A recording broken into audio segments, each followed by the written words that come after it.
Hello, world.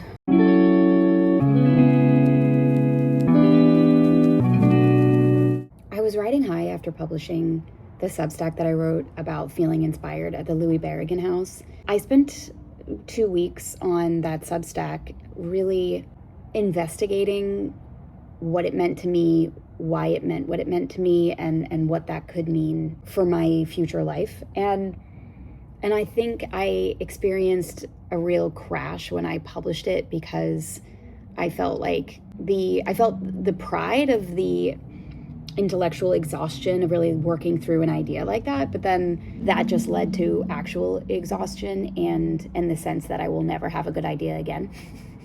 And it reminded me that, and this is not insightful at all, but hopefulness and hopelessness really just oscillate between each other. And if you think about that over the course of an entire lifetime, you can either look at that as a really hopeful thing, like we never lose hope because hopelessness always gives way to hopefulness, or you could think of it as something depressing, like hopefulness always descends into hopelessness. Or you could try not to evaluate it as either optimistic or pessimistic and just let it ride, which is what I'm kind of doing. But in any case, I was feeling really uninspired this week. I resolved to listen to music. And in doing so, I was reminded why I'm so jealous of musicians. Musicians are, I think it would be so fantastic to be a musician on so many different levels. But one of the things I'm really jealous about is they can write a single image. They can write a single observation, like Eminem's "Vomit on his sweater already, mom spaghetti." And in that simple sentence, he has evoked an entire world, an entire emotional ecosystem. And then the thing that's even cooler than that is they have this background music, this beat that is really reinforcing the emotional resonance of the imagery that they just presented to you.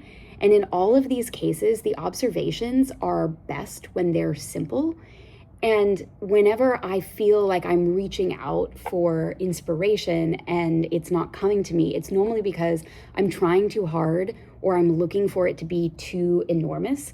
And these really fantastic musicians remind me that some of the best writing are these pithy half sentences that are almost casual, but when you think about them, not at all casual. Basically, they're teaching me not to overcomplicate it.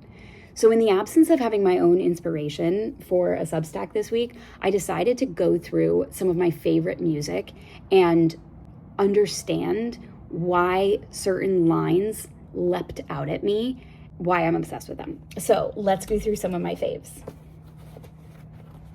Oh, by the way, Kyle bought me this Louise Carmen notebook for my birthday, and I'm obsessed with it. It has, okay, I was interrupted by my job.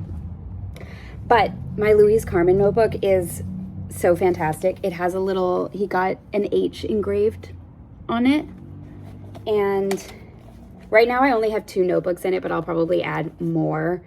I'm obsessed. It's fantastic. It smells delish. Where was I?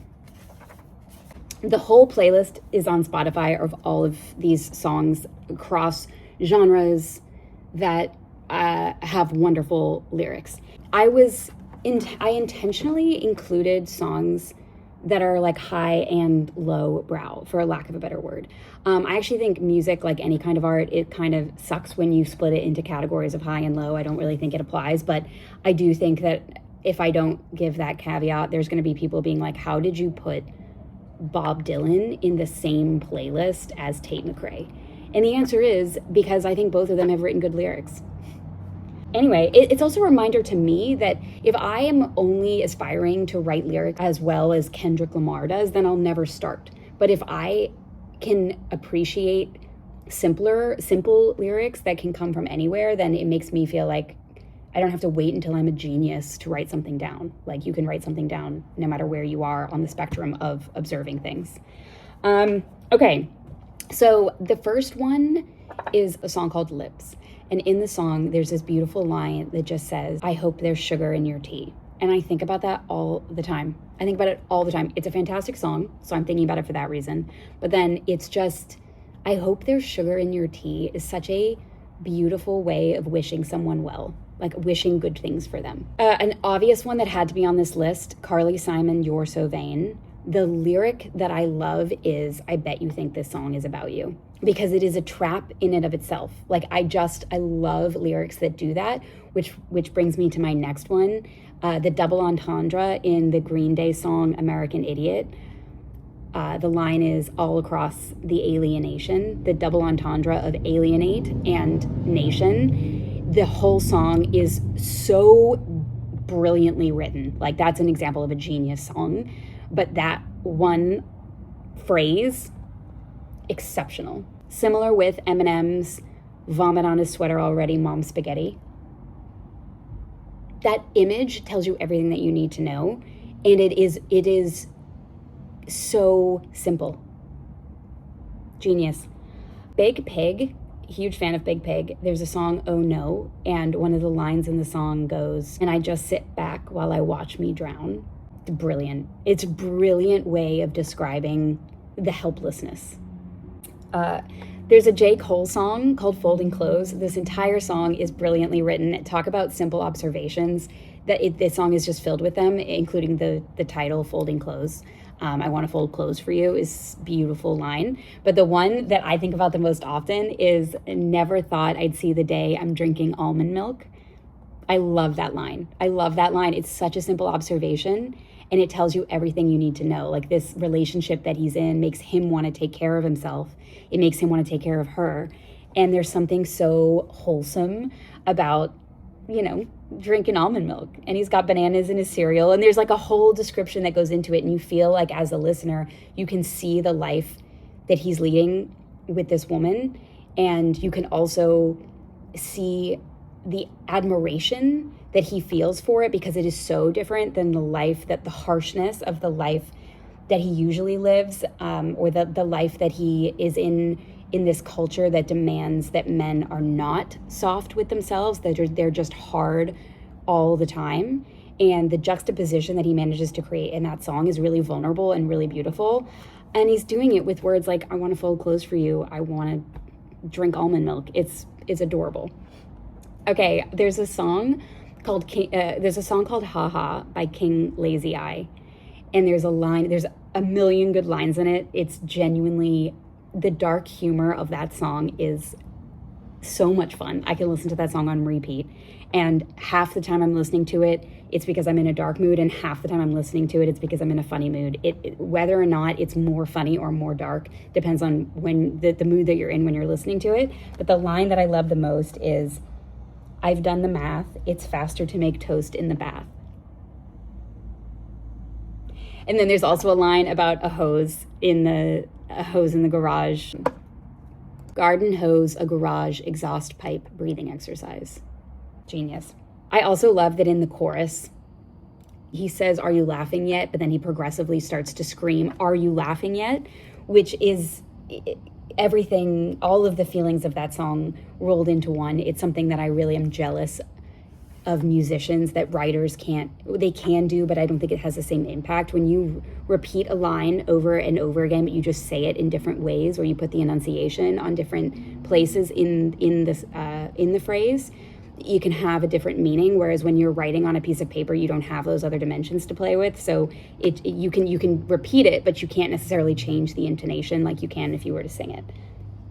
I had to throw Bob Dylan in here. There's so many Bob Dylan songs that could have gone on here, but the one again, it's not always the quote unquote best one. It's not the one that he's getting all the Grammys for, but it's the ones that I think of the most. And the song Lay Lady Lay, there's a line, his clothes are dirty, but his hands are clean. I love it. It's so simple. The ABBA song, Lay All Your Love on Me, is an absolute banger. Every single line in that song, probably because of the beat behind it and the desperation of it, it really like draws you in, which is so perfect because the meaning of the song is give me all of your energy, give me all of your love, because I'm jealous and I don't want it to go anywhere else. Like, lay all your love on me. So the way that this song and the composition of it is it's just like sucking the energy out of you is so perfect. But the line I like from that is, and all I've learned is overturned. I can really relate to that kind of love where all of a sudden nothing makes sense anymore. In the Hayley Williams song, Ice in My OJ, there's a line that she repeats sort of in the background where she screams, I'm in a band, I'm in a band. And I freaking love that lyric. And the reason I love that lyric is because it makes me think, okay, so Hayley Williams, famously of Paramore, there are times I could imagine in her career that she was made to feel like she was the front runner of that band, like that the band was more the Hayley Williams band and not Paramore as a band. And I feel like her reaction to that would be like, no, I'm in a band. I am not, maybe I am the lead singer, but I am not the lead of the band. I'm on a team here. I can imagine her at a Paramore show and people screaming Hayley's name and her wanting to scream back like, I'm in a band, I'm in a band. It's not just me. But in the context of this solo album where she's trying to cope with the state of the band being in kind of disarray, there's a lot of songs on the album about the dysfunction of the band, especially following the breakup with Taylor York, who's one of her bandmates. I could see her screaming, I'm in a band, to herself. Like, she feels so alone and she wants to feel like she's with other people, like she's not alone. So she's screaming, I'm in a band, like to herself. I'm not alone here, I'm in a band. So anyway, I love that lyric. And I love the desperation with which she screams it. Again, it's something you can't do when you're writing on paper. You can't scream something. You have to find a different way of making it sound like a scream using your words. You can't rely on actually screaming. But they can, and I'm so jealous. Kendrick Lamar, there could have been any single song on his entire discography could be in this list, but I chose the line. Again, I chose the simple ones that are fun. Bitch, where you when I was walking. I love the way that evokes, like, before I was famous, before I was rich, before I had all these cars and all this money, where were you? And I love that. Bitch, where you when I was walking is so simple, it's so funny, and it's so good. It's so good. There is a song by Sports Car called Maybe When We're 30, and I love a song that tells a story. So it's about all these things that they can do when they're 30. It kind of moves on to maybe when we're 80, so it moves through time. Let me just read you some of the lyrics of this song. It's really fantastic. Your brother said that we should get real jobs and pay our way like everybody else. Well, maybe we could buy a house and we could have a kid and spend our days on Facebook, such happy days on Facebook, and share Daily Mail stories about David Beckham's kids with pithy little insults, such pissy little insults. If it's what you need, it works for me. It is such a good song that is just saying, it's like, why pretend to be grown up so that we can do this, so that we can read stories we can pass gossip mags around on Facebook and gossip about David Beckham's kids and shit on each other. And like, what is so good about being older? What is so good about being a mature adult? There are so many other songs on there. We have Cher, Do You Believe in Life After Love? Oh, there's a whole like subset of songs on this list that are just on the list because they ask really simple questions that have such a pregnant pause afterwards. Like Cher's Do You Believe in Life After Love? Or Arctic Monkeys. I am obsessed with the Arctic Monkeys. I think every single one of their songs could be on this list. But again, I chose the fun, simple ones like Do I Want to Know If This Feeling Flows Both Ways? Or Tate McRae, Could You Tell Me Where'd You Get the Nerve? Sometimes, and I really think I'm going to start incorporating this more into my writing, sometimes there is so much meaning in just asking a very direct question. The implications of that are fantastic and loaded, and I love it. What else do I have on there? There's more Joe Cole, there's Kendrick Lamar, there's Childish Gambino, there's Buffalo Springfield, For What It's Worth, is similar to American Idiot in that it is one of the greatest songs about the political landscape in America that has ever been written. And I love so many lyrics in this song. I think there's battle lines being drawn, and nobody's right if everybody's wrong. Young people speaking their minds are getting so much resistance from behind. What a field day for the heat. 1,000 people in the street singing songs and carrying signs, mostly say hooray for our side. I mean, the fact that this song was written in the 60s and it could be talking about 2026 is incredible. I mean, it's just art. But again, these express, like nothing about it is groundbreaking. It is just small observations that add up to groundbreaking observations. Songs like carrying signs that say hooray for our side, that has so much meaning in it, and it's such a simple observation. So good. Oh, there's Beyonce on there, don't you worry. I think the entire Lemonade album is top to bottom flawlessly written, and it is chock full with like complicated and genius imagery, but also really simple imagery, one of which I absolutely love. When you hurt me, you hurt yourself. I love that.